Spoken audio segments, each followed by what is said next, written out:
ऐन निवडणुकीत एकमेकांवर टीकेचे विखारी बाण सोडणारे संजय राऊत आणि एकनाथ शिंदेंची एका हॉटेलमध्ये भेट झाली आहे। मात्र या भेटीत नेमकी काय चर्चा झाली आहे पाहूयात यावरचा हा खास रिपोर्ट। अरे एकनाथ शिंदे आणि त्यांचे लोक एक नंबरचे।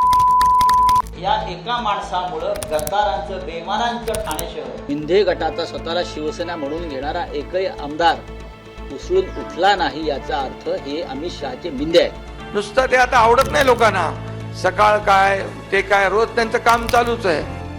गद्दार, मिंधे, अमित शहांचे घरगडी, सकाळचा भोंगा या शब्दांनी एकमेकांवर टोकाची टीका करणारे आणि आरोप प्रत्यारोपांच्या फैरी झाडणारे दोन राजकीय धुरंदर आमने सामने आले आणि राजकीय चर्चांना उधाण आलं।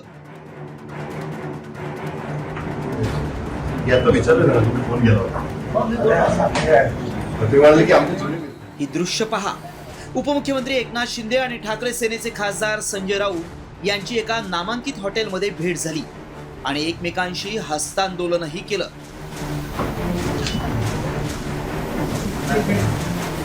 खरं तर एका कार्यक्रमात संजय राऊतांची मुलाखत होती, त्यानंतर उपमुख्यमंत्री एकनाथ शिंदेंची। ज्यावेळी राऊत मुलाखत संपून बाहेर निघाले आणि त्याच वेळी उपमुख्यमंत्री एकनाथ शिंदे दाखल झाले आणि दोन्ही नेते समोरासमोर आले। शिंदे राऊतांच्या भेटीत नेमकं काय घडलं पाहूया। संजय राऊत आणि शिंदे आमने सामने आले। शिंदेंकडून नमस्कार करण्यात आला, नंतर एकमेकांशी हस्तांदोलनही करण्यात आलं। शिंदेंकडून राऊतांच्या तब्येतीची विचारपूस करण्यात आली, तर तब्येत ठीक आहे पण वेळ लागेल असं राऊतांनी उत्तर दिलं। खरं तर राज्याच्या राजकारणाचा स्तर ढासळत चाललाय। राजकीय नेते एकमेकांवर कमरेखालची भाषा वापरून विखारी टीका करतायत।